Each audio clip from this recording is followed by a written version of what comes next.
Hi everybody, my name is Sean Dawson and I am from Julie Harris Realty. If you're not familiar with who we are, we're a family-run boutique real estate agency operating out of Mount East, just south of Brisbane City. Our office is on the corner of Nursery Road and Carrara Street in the suburb. I am a sales agent. I like to focus a lot of my energy to the suburbs surrounding our office, obviously including Mount East, but also Mount itself, Upper Mount Mansfield, Holland Park, Carina. But we're not shy at listing just about anywhere if the opportunity presents itself. On a monthly basis, I like to send out this video to my current database of buyers and sellers just to talk about things that we've witnessed occur in the market in the month previous. I also like to talk about data released by Corelogic. On a monthly basis, they release what they call their monthly indices, and they just sit there and analyse the monthly movements for a lot of the markets around Australia, including Brisbane.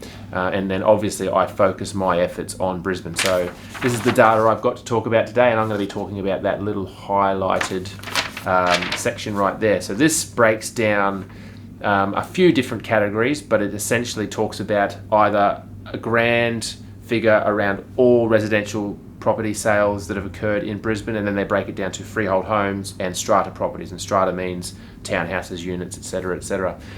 So great thing to talk about, and probably not too much of a surprise considering the monthly trends that we did witness from about September onwards last year, but for all properties throughout the greater Brisbane area. So that includes Brisbane City Council, Logan, the Redlands, the Moreton Bay region, and the Ipswich City Council area.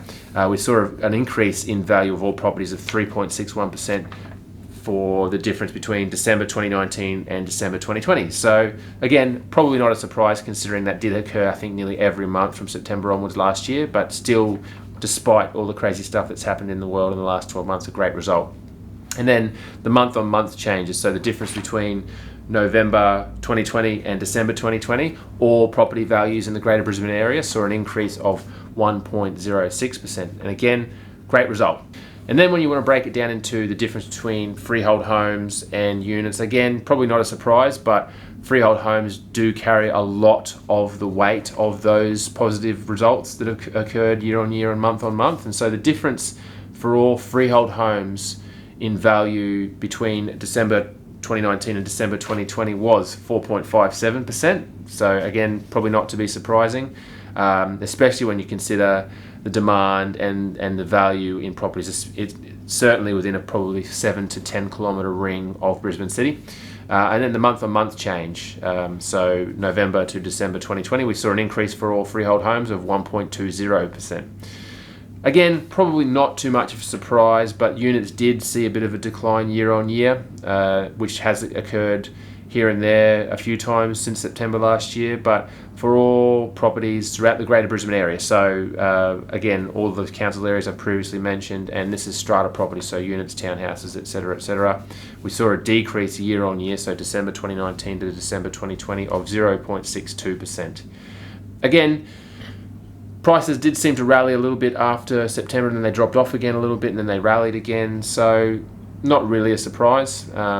And then month-on-month changes. So the difference between November and December 2020 for all strata properties, values were up 0.43%. So important to understand that when we talk about these figures, we're talking about all of the greater Brisbane area, but in a lot of the kind of markets that we operate in, they're their own little micro markets, their own little suburbs.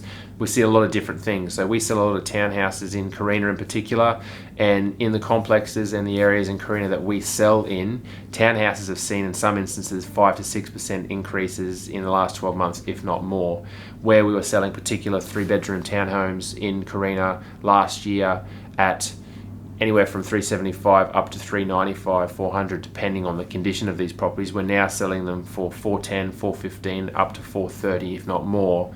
And that's for the same kind of properties in similar condition to what they were last year. And so that's just a difference in 12 months. Very interesting indeed. Proves that, Carina in particular is one of those really highly sought after and demand suburbs. What has driven a lot of that price change is probably the lack of stock that was available to buyers, especially from about March to September last year, and obviously that was because of coronavirus. Very interesting to note too that hasn't really occurred in some suburbs immediately adjacent to Carina, and in some instances in suburbs closer to the city than Carina. Some of those suburbs have seen no price increase or decrease for that matter in the 12 months, let alone the last 4 to 5 years. So again, kind of if you want to look at what you think is important suburbs to keep an eye on, Carina seems to be one of those. We also kind of think Cannon Hill will be one of those, Carina Heights, etc., etc. I might wind the video up with that. I don't want to keep it for too long. If you want to have a chat about real estate this year, whether it's to buy or to sell, I'm more than happy to have a conversation with you. We are always interested in talking to buyers as well, and if not sellers, just to coach them on what we think is going to happen in the market and to help them out with some properties that we may have access to. If you would like to have that conversation, you can reach me on 0407 149 757, or you can email me at Sean, spelled SEAN, at julieharrisrealty.com.au. Thanks guys, and Happy New Year. Here's to a great 2021.